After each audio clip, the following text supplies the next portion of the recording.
I found out my uncle left me something in his will on a Tuesday morning when my phone rang at 6:30, which is never a good sign. The lawyer on the other end sounded like he had been doing this for 40 years and had lost his capacity for sympathy somewhere around year 3. "Mr. Vincent, this is Harold Chen from Chen and Associates. I'm calling regarding the estate of Marcus Vincent. Are you the nephew, Ryan Vincent?" I rubbed my eyes and sat up in bed, my wife Rachel still sleeping next to me. "Yeah, that's me. Uncle Marcus died 3 weeks ago, I'm afraid. The funeral already took place. Your uncle left specific instructions that you weren't to be contacted until after the burial." Harold cleared his throat. "He left you his entire estate, Mr. Vincent. I need you to come to my office in Portland to discuss the details."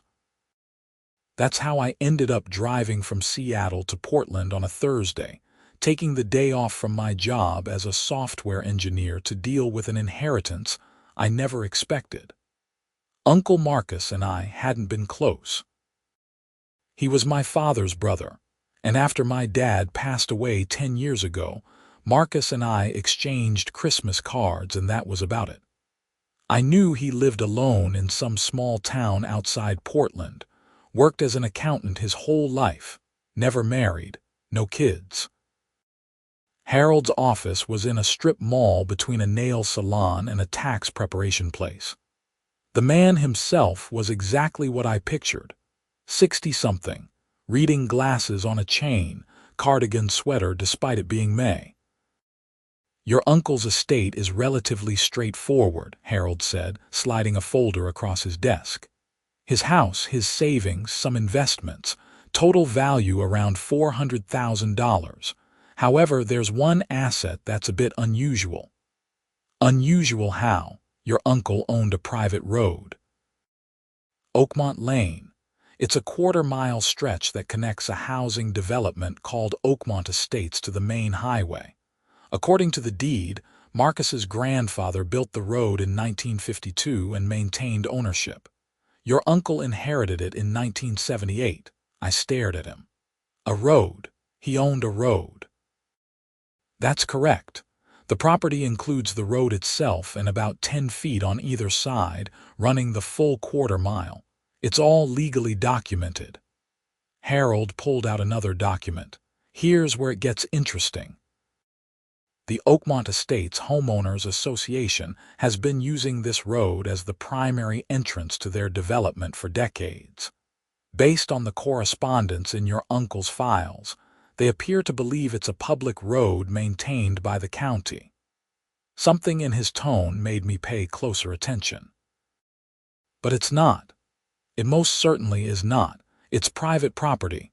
Your property now." Harold leaned back in his chair. "Your uncle paid for all maintenance, repaving, snow removal, everything. He kept meticulous records. He spent roughly $12,000 a year maintaining that road." "Why would he do that?" I asked him the same question about 5 years ago when I suggested he might want to clarify the ownership situation with the HOA. Harold smiled slightly. He told me he enjoyed the irony. He also said, and I quote, "Let them figure it out when I'm dead. It'll be funny." I laughed despite myself. That sounded like Uncle Marcus. He had a weird sense of humor. "So what are my options here?" "Well, you own the road. You can continue maintaining it. You can negotiate an easement with the HOA for compensation. You can sell it to them, or you can restrict access entirely. It's your property." Harold pulled out a map. "Here's the layout. Oakmont Estates has 68 homes. This road is their only access point to Highway 26. There's no back entrance. The development backs up to protected wetlands." I studied the map. The road ran straight from the highway to the development's entrance. Without it, those 68 homes would be landlocked. "How much do you think they'd pay for an easement?" Harold adjusted his glasses. "Given that they have no alternative access, I'd estimate you could negotiate anywhere from $50,000 to $100,000 upfront, plus annual maintenance fees. but I'd recommend consulting with a real estate attorney who specializes in property rights. I took all the documents home and spent the weekend reading through everything. Uncle Marcus's records were incredibly detailed. He had receipts for every repair, every snowplow, every crack seal. He had photos documenting the road's condition over decades. He even had a survey done in 2019 confirming the exact boundaries of his property. On Monday, I called a real estate attorney named Jennifer Morrison that Harold had recommended. She looked over everything and whistled. "This is a gold mine," she said. "The HOA has been trespassing on your property for decades. Technically, you could sue them for back compensation, but that would be messy. The better approach is to notify them of the ownership situation and negotiate an easement agreement." "How much do you think is fair?" Jennifer did some calculations. "$75,000 upfront for a permanent easement, plus they assume all future maintenance costs. That's more than reasonable given their alternative is being landlocked. Let's do it." Jennifer drafted a letter to the Oakmont Estates HOA. It was professional and straightforward, introduced me as the new owner of Oakmont Lane, included copies of the deed and survey, explained that the road was private property, and proposed the easement arrangement. We sent it certified mail to the HOA president, whose name according to the public records was Patricia Hendricks. The response came 3 days later, but not in the form I expected. I was at work when my phone rang from an unknown number. "Is this Ryan Vincent speaking?" "This is Patricia Hendricks, president of the Oakmont Estates Homeowners Association." Her voice was sharp and nasal. "I received your ridiculous letter, and I'm calling to inform you that we will not be intimidated by this transparent attempt at extortion." I put down my coffee. "Excuse me." Oakmont Lane is a public road maintained by Clackamas County. I don't know what kind of scam you're trying to pull with fake documents, but it won't work.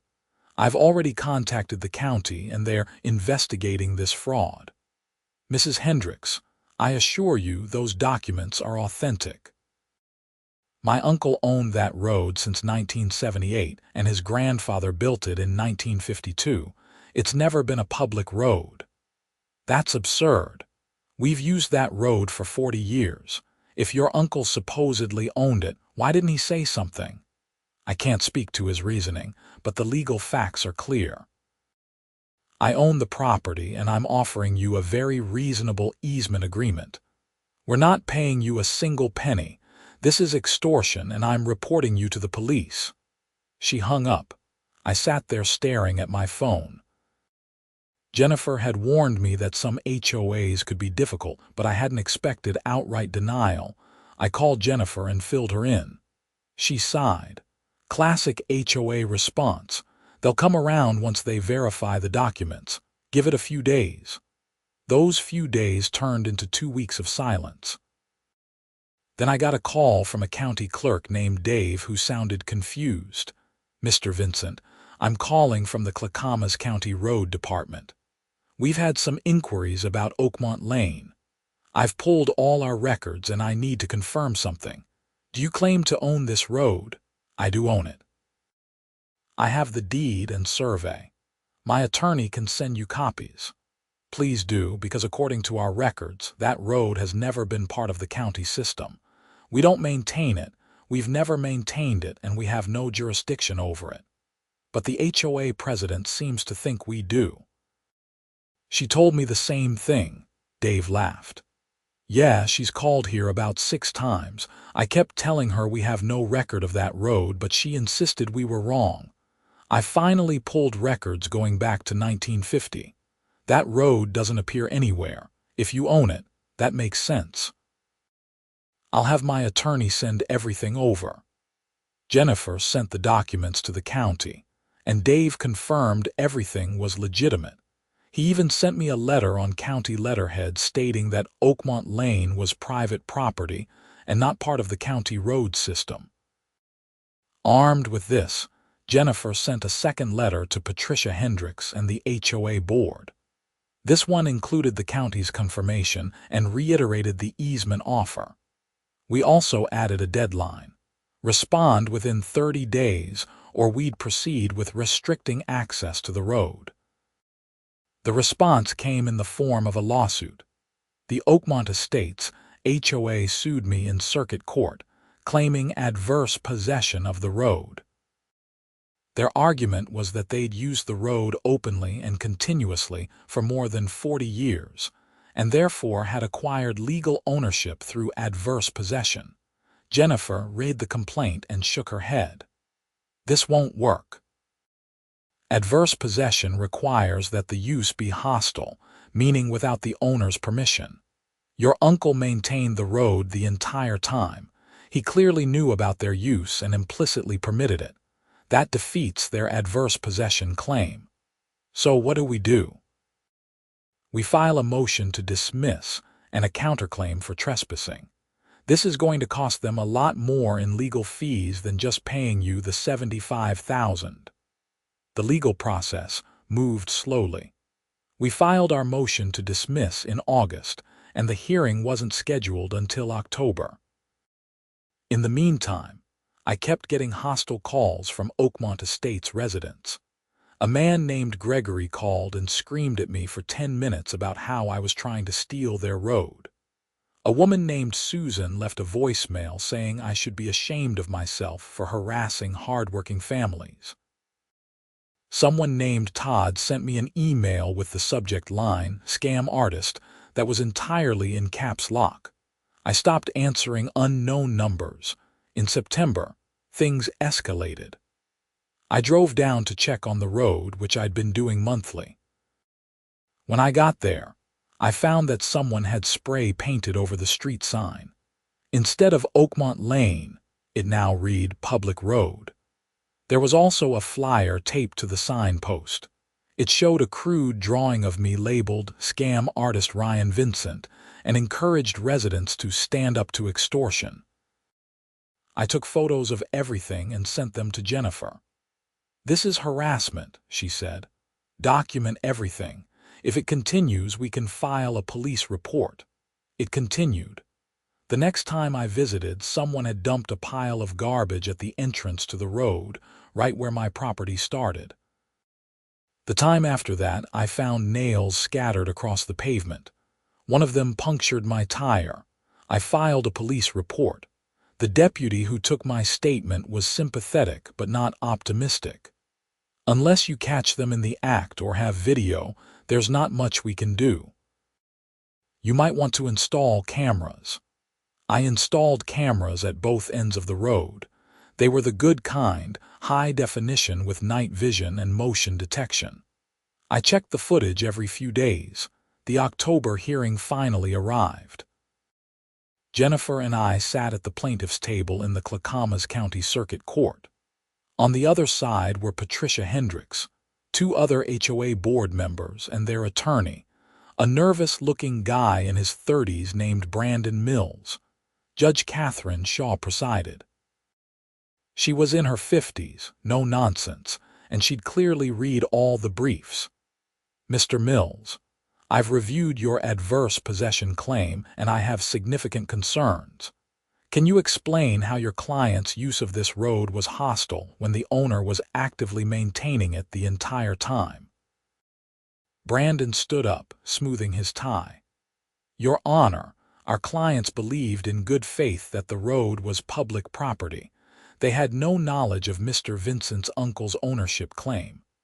Their belief doesn't change the legal requirements for adverse possession.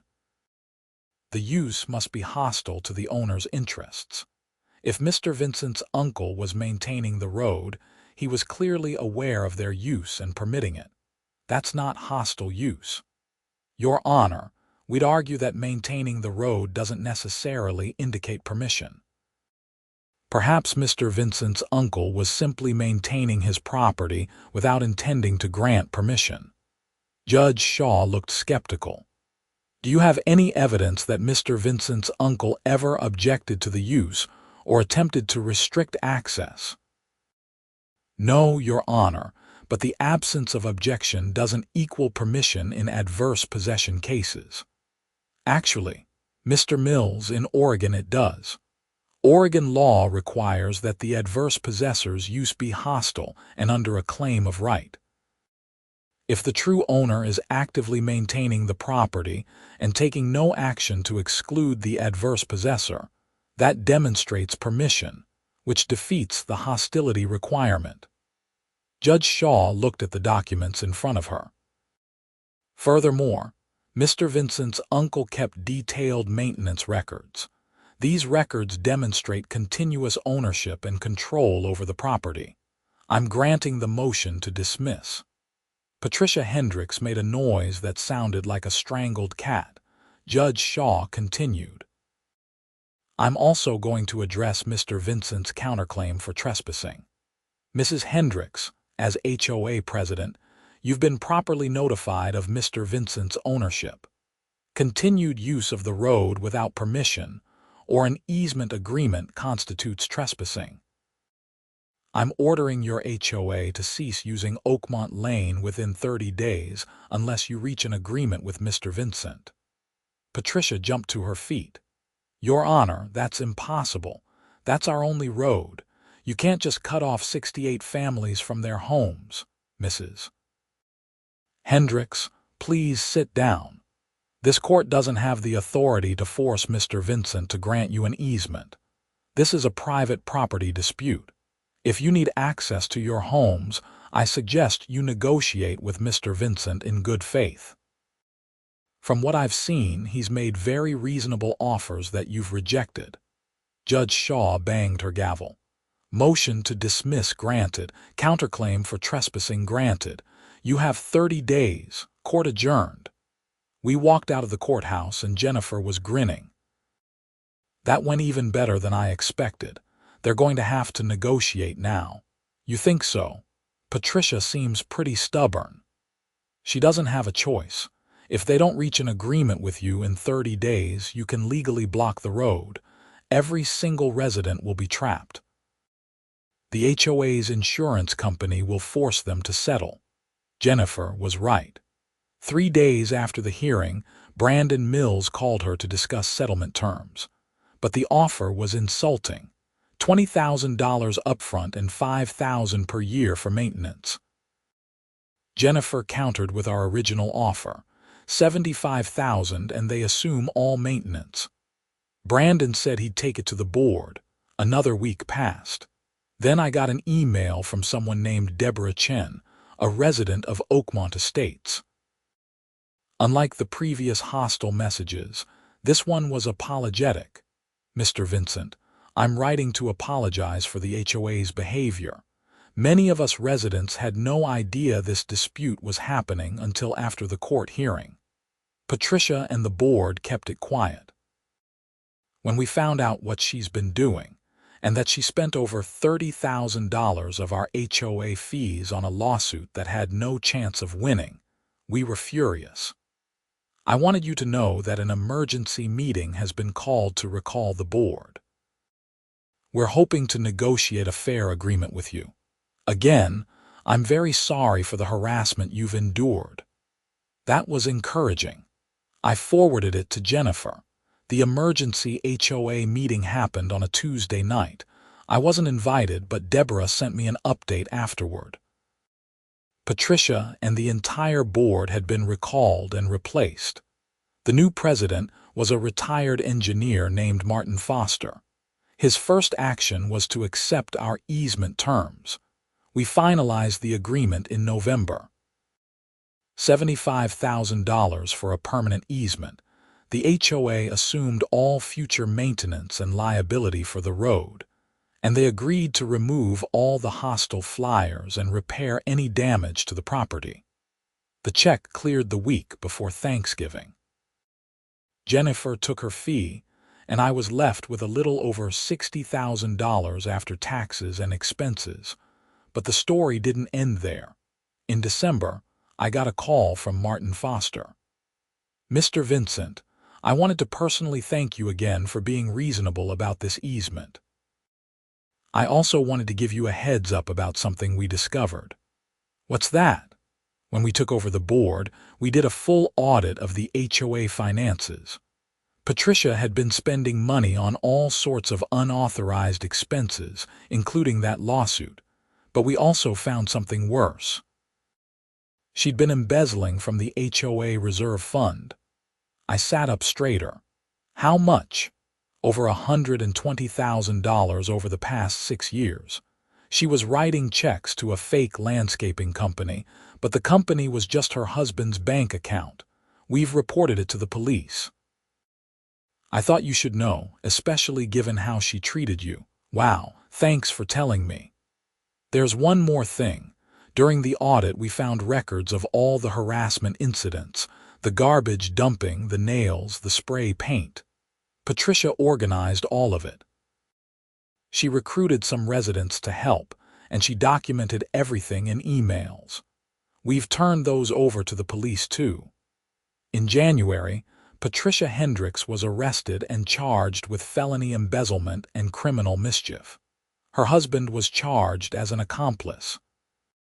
The local news covered it, and I got a call from a reporter asking for comment. I declined.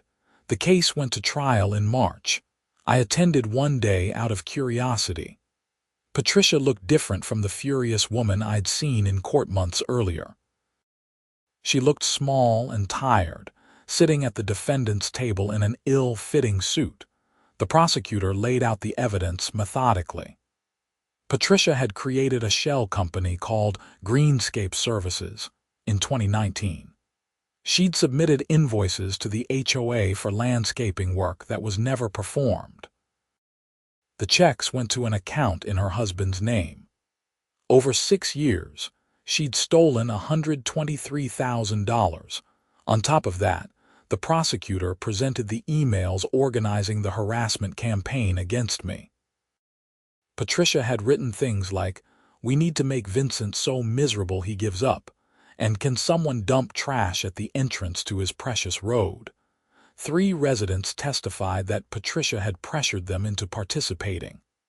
One of them, a man named Kevin, broke down crying on the stand.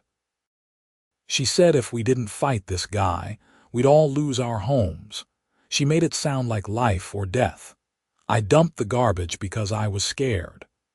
Patricia's defense attorney tried to argue that she'd been under tremendous stress and had made poor decisions. It didn't help. The jury found her guilty on all counts in less than 3 hours. The judge sentenced her to 4 years in prison and ordered her to pay full restitution to the HOA. Her husband got 2 years for his role in the embezzlement scheme.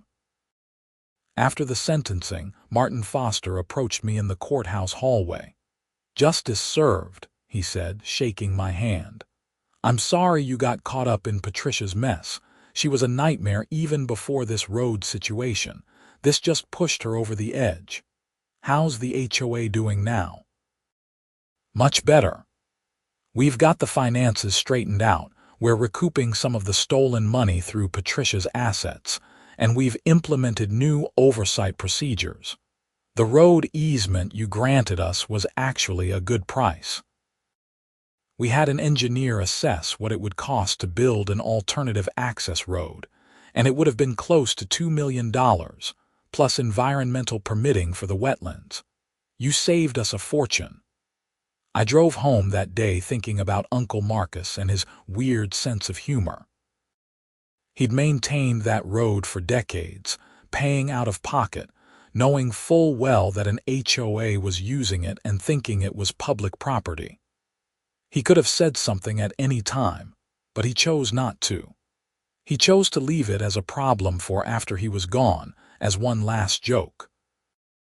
The funny thing was, it worked out for everyone. I got a nice inheritance boost. The HOA got a fair easement agreement and uncovered a corrupt board. Patricia went to prison for crimes she would have kept committing if this whole situation hadn't forced an audit. In April, I got one more call from Martin Foster. "Mr. Vincent, the HOA board wanted to do something to thank you for being so reasonable throughout this process. We'd like to rename the road in your uncle's honor. Marcus Vincent Lane. Would that be acceptable? I thought about it. Uncle Marcus would have found that hilarious. Yeah, I think he'd like that. They held a small ceremony in May, 1 year after I first learned about the inheritance. They installed a new street sign.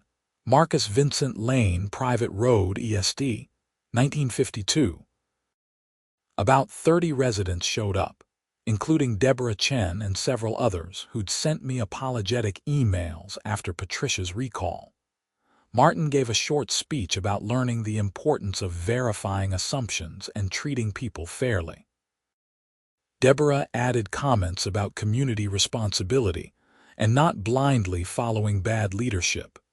They invited me to say something, so I told them about Uncle Marcus, how he was quiet and methodical and had a bone-dry sense of humor, how he'd worked as an accountant for 40 years, never married, lived alone, and apparently spent his free time meticulously maintaining a road that nobody knew he owned, just for the eventual comedy of the situation. He would have loved today, I said. Not because of the sign, though that's nice, but because of how this all played out. The chaos, the legal battle, the embezzlement discovery. He'd think this whole thing was the best joke he ever told. People laughed, and we took photos by the new sign. Driving back to Seattle afterward, I called my wife Rachel and told her about the ceremony. You know what's crazy? I said. I spent months dealing with lawyers and hostile HOA people and lawsuits and harassment, and now it's all over. Patricia's in prison, the HOA is happy I got paid, and there's a street sign with my uncle's name on it. Your uncle sounds like he was a character, Rachel said. He really was. I wish I'd known him better. Well, you know him now. This whole thing taught you who he was. She was right. Uncle Marcus was a man who played the long game. He saw a situation developing with the HOA and the road, and instead of confronting it immediately, he documented everything, maintained the property, and set up a scenario that would play out decades later. He turned property ownership into performance art. The money from the easement paid off our car loan and funded a nice vacation to Hawaii. Every time I used that money, I thought about Uncle Marcus and his private road that an HOA thought was public. I also thought about Patricia Hendricks, sitting in a prison cell, serving time for crimes that got discovered because she couldn't accept a simple legal reality. If she'd just verified the property records when she received that first letter, if she'd negotiated in good faith, if she'd acted reasonably, she might have kept getting away with embezzlement for years. Her own stubbornness and aggression brought everything crashing down. That's the thing about HOAs, I learned. They attract a certain type of person who loves control and authority. Give someone like Patricia a little bit of power, and they'll abuse it in increasingly creative ways until something stops them. In this case, a quarter-mile stretch of asphalt stopped her. The cameras I'd installed at both ends of Marcus Vincent Lane stayed up for a few more months. The new HOA board asked if they could keep them for security purposes, and I agreed. They sent me the login credentials so I could still access the footage if I wanted to. I checked it occasionally, mostly out of curiosity. I watched residents drive in and out, delivery trucks making their rounds, kids riding bikes, the normal rhythm of a suburban neighborhood. It looked peaceful and ordinary, nothing like the battleground it had been a year earlier. In July, I got an email from Brandon Mills, the attorney who'd represented Patricia and the old HOA board. It was short and professional. Mr. Vincent, I wanted to apologize for my role in this matter. I should have advised my clients more forcefully about the weakness of their legal position. I allowed them to pursue litigation that was doomed to fail. I'm sorry for the trouble this caused you. Regards, Brandon. I appreciated the apology, Brandon had just been doing his job, representing difficult clients who wouldn't listen to good advice. I wrote back, "Thanks for reaching out. No hard feelings. I hope you're doing well." He replied immediately, "Thank you for understanding. For what it's worth, this case taught me a valuable lesson about choosing clients more carefully. Best wishes." In August, I drove down to Oakmont Estates one more time, not to check on anything, just to see the place without conflict hanging over it. I drove slowly down Marcus Vincent Lane, noting how smooth the pavement was. The HOA had repaved it in June as part of their new maintenance commitment. The neighborhood looked nice. Well-kept houses with tidy yards, basketball hoops in driveways, American flags on porches. It was the kind of place where people raised families and had block parties and argued about lawn care. Normal suburban America. It was hard to believe that just a year ago, this place had been the center of a legal war over a road nobody knew was private. Hard to believe that residents had been dumping garbage and scattering nails because they'd been whipped into a frenzy by a corrupt HOA president who was now in federal prison. I parked near the entrance and got out to look at the sign one more time. Marcus Vincent Lane, Private Road, ESD, 1952. The bronze plaque underneath read, "Dedicated in memory of Marcus Vincent, original owner and maintainer of this road, whose attention to detail and foresight preserved this community's access for generations." It was a nice sentiment, even if the foresight part was questionable. I don't think Uncle Marcus was trying to preserve anything. I think he was just a guy who liked keeping meticulous records and found the whole situation amusing. A woman was walking her dog nearby, and she noticed me looking at the sign. She approached with a friendly smile. "Are you related to Marcus Vincent?" He was my uncle. I inherited the road. Her eyes widened. "Oh, you're Ryan Vincent. I'm so glad to meet you. I'm Karen Whitmore. I live right there." She pointed to a blue house at the corner. "I wanted to thank you for being so fair with the easement agreement. Patricia had us all convinced you were some kind of con artist trying to steal our road. When we found out the truth, I felt terrible." "It's okay. Patricia was good at manipulating people." Karen shook her head. "She really was. I served on the hospitality committee with her for 3 years, and I never suspected she was embezzling. She seemed so dedicated to the community. It just goes to show you never really know people." We chatted for a few more minutes about the neighborhood and how things had improved since Martin took over as president. Then I said goodbye and got back in my car. Driving home, I realized that this whole experience had taught me something important about property rights and documentation. Uncle Marcus's meticulous record-keeping had made all the difference. If he'd been careless, if he'd lost receipts or failed to keep surveys updated, the adverse possession claim might have succeeded. But because he documented everything, because he proved continuous ownership and maintenance, the legal case was straightforward. I started applying the same principle to my own property. I kept records of everything, took photos, saved receipts. It felt paranoid at first, but then it felt smart. You never know when you might need to prove something. Rachel thought I was being obsessive. "We live in a regular neighborhood with no HOA," she said. "Nobody's going to sue us over our driveway." "Uncle Marcus probably thought the same thing about his road," I replied. She laughed. "Fair point." In September, I got a letter from the Oregon Department of Revenue.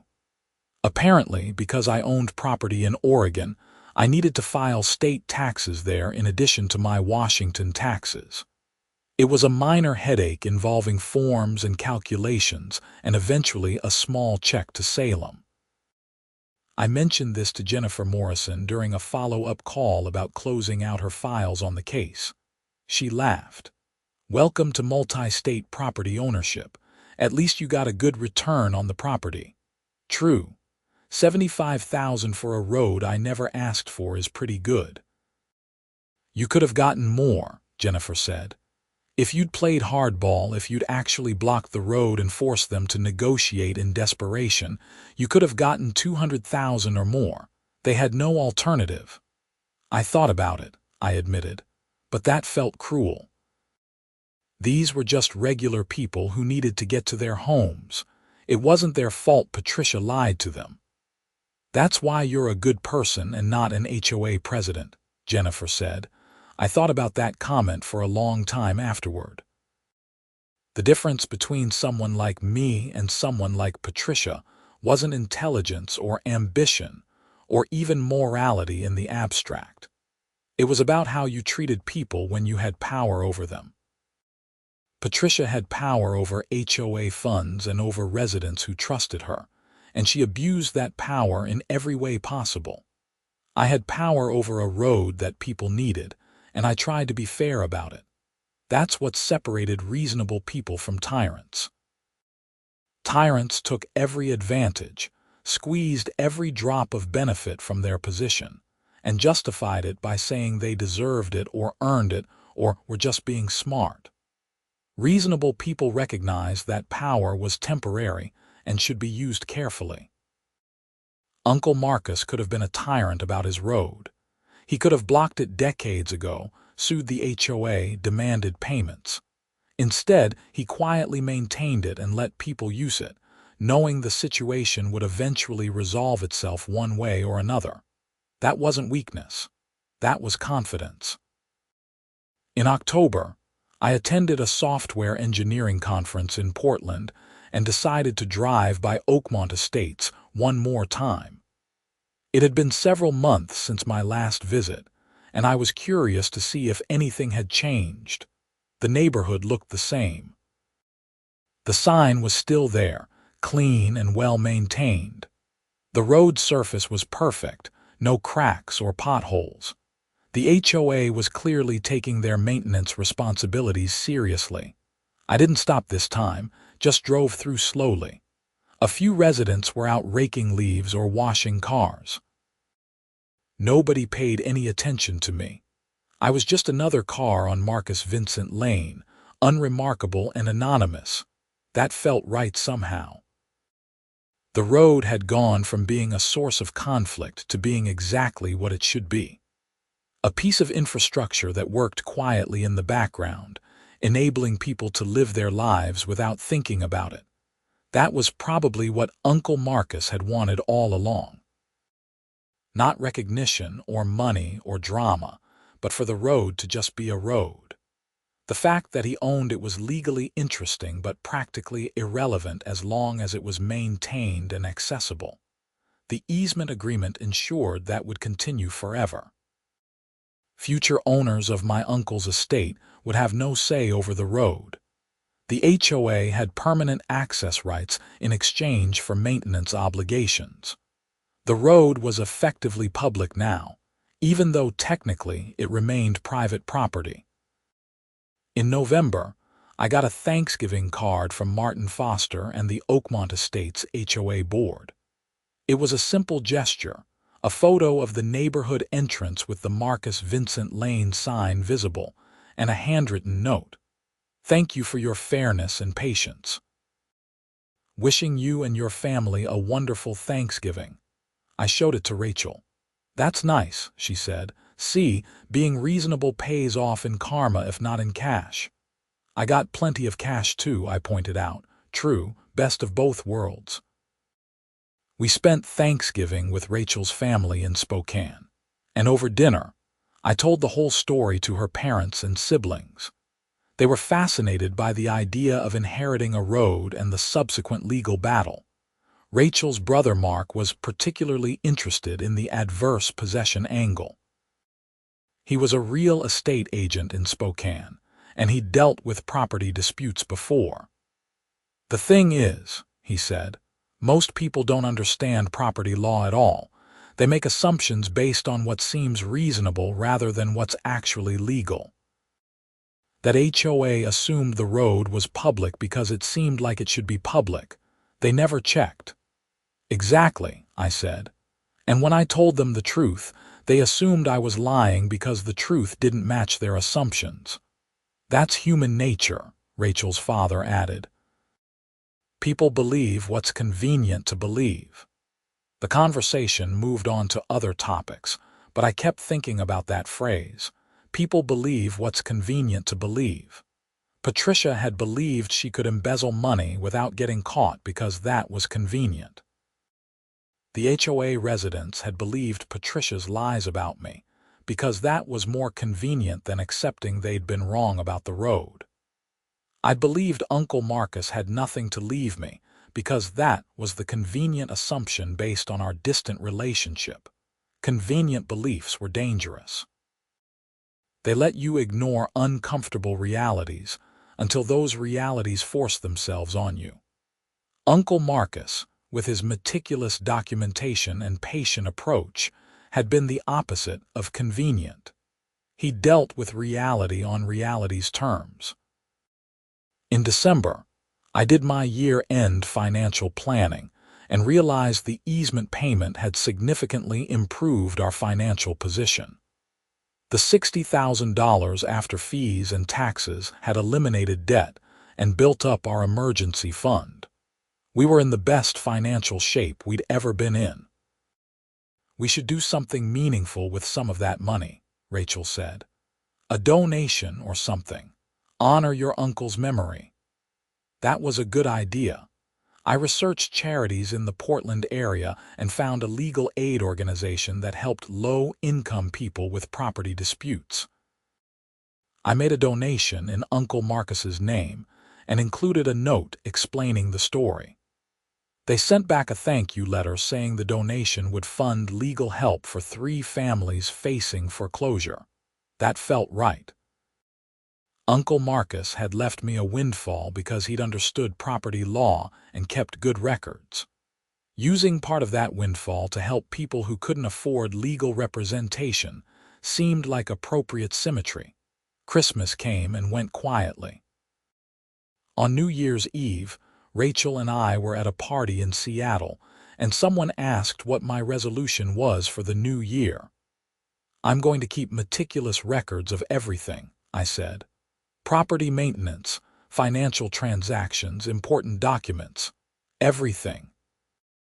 People laughed, thinking I was joking, but I was serious. Uncle Marcus had taught me the value of documentation. You never know when you'll need to prove something, and when that moment comes, having good records makes all the difference. In January, I got a final piece of mail from the Oakmont Estates saga. It was a legal document from the Clackamas County Clerk's office, recording the permanent easement on the property deed. Marcus Vincent Lane was now legally encumbered with HOA access rights, maintenance obligations spelled out in detail, all properly recorded for posterity.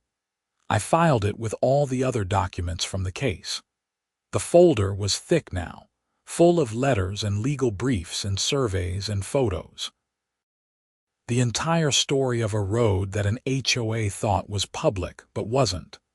I labeled the folder Marcus Vincent Estate and put it in our fireproof safe.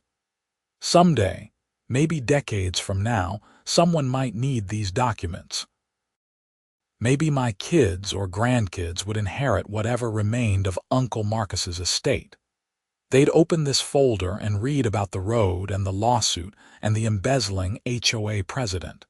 And hopefully, they'd appreciate the importance of keeping good records. In February, almost 2 years after I first learned about the inheritance, I got an unexpected email from Deborah Chen. Mr. Vincent, I hope you're doing well. I wanted to let you know that the HOA board just approved a memorial bench in the neighborhood park. It's dedicated to your Uncle Marcus. We thought it was appropriate to honor the man who maintained our road for so many years without asking for recognition. The dedication ceremony is March 15th if you'd like to attend. I showed the email to Rachel. That's sweet, she said. Are you going to go? I think so. Uncle Marcus deserves the recognition. March 15th was a Saturday. Rachel came with me, and we drove down to Oakmont Estates in the morning. The neighborhood park was a small green space with a playground and walking path. About 40 residents had gathered for the ceremony.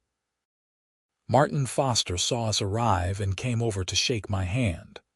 "Ryan, thank you for coming.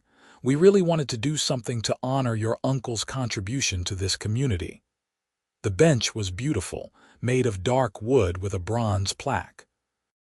The inscription read, "In memory of Marcus Vincent, 1941-2024.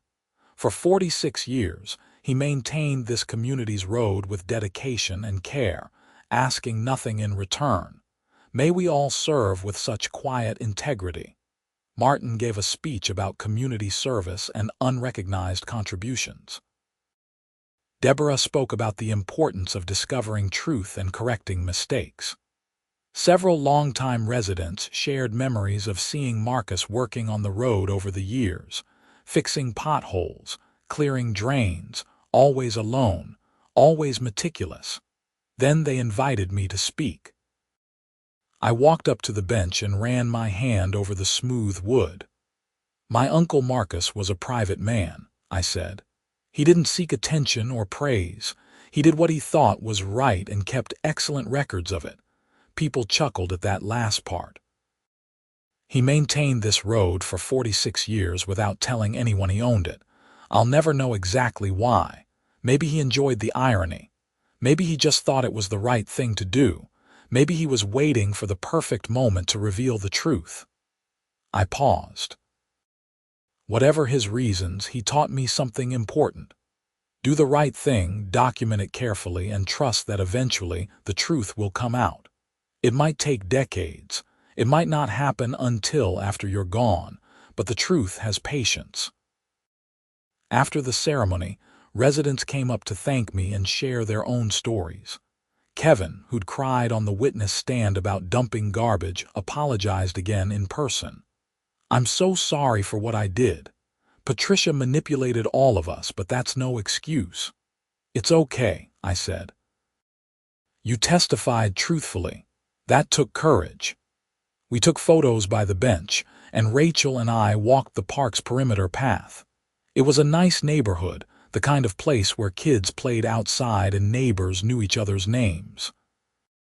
The kind of place that deserved a well-maintained road connecting it to the world. "Your uncle would be proud," Rachel said. "Not just of the bench, but of how you handled everything. You could have been vindictive. You chose to be fair." I just followed his example. He could have been vindictive too. He chose patience instead. We drove home that afternoon, and I felt a sense of closure. The road dispute was fully resolved. Patricia was in prison. The HOA was properly managed. The road was well maintained and legally secure. Uncle Marcus had a memorial bench and a street sign bearing his name. It was a better ending than anyone could have predicted 2 years ago when Harold Chen called at 6:30 in the morning to tell me about an inheritance I never expected. That night, I updated my own will. I didn't have any roads to leave to anyone, but I had property and savings and possessions. I made sure everything was clearly documented, with no ambiguity about ownership or intentions. I didn't want to leave messy questions for Rachel or our future kids to sort out. I also wrote a letter, to be opened after my death, explaining the Marcus Vincent story in detail. I wanted my heirs to understand the importance of documentation, fair dealing, and patience. I wanted them to know that property rights matter, that HOAs can be dangerous when badly managed, and that sometimes the long game is the right game. The letter ended with this: "Your great-uncle Marcus taught me that doing the right thing doesn't require recognition. But it does require attention to detail and faith that truth will eventually prevail. Remember that. Keep good records. Be fair to people. And don't let anyone tell you that something is public property just because they've been using it for a long time. Check the deed first." I sealed the letter and filed it with the estate documents. Then I went to bed, satisfied that I'd learned the lessons Uncle Marcus had intended to teach. The next morning, I woke up and went to work and lived my normal life. But I thought about that road sometimes, Marcus Vincent Lane, and the weird inheritance that had taught me so much. I thought about Patricia Hendricks sitting in prison, probably still convinced she'd been treated unfairly. I thought about the residents of Oakmont Estates, going about their lives, driving on a road they'd once fought over and now barely noticed. Mostly I thought about Uncle Marcus, working alone on that road for 46 years, fixing every crack, clearing every drain, keeping every receipt, knowing that someday it would all matter but content to wait for that day to come. That was wisdom. That was integrity. That was the inheritance that mattered more than money. And in the end, that was the real story of the private road they thought was public. Not a story about legal technicalities or HOA corruption or easy money. A story about patience and documentation, and doing right without recognition. A story about one man's quiet dedication and another man's attempt to honor it. I inherited a road from my uncle, but more importantly, I inherited an example of how to live. Keep your record straight. Do what's right. Be patient with the truth. And when people challenge you based on their convenient assumptions, stand firm with facts and fairness. That's what Uncle Marcus taught me. That's what I'll remember. And that's what I'll pass on to the next generation when my time comes.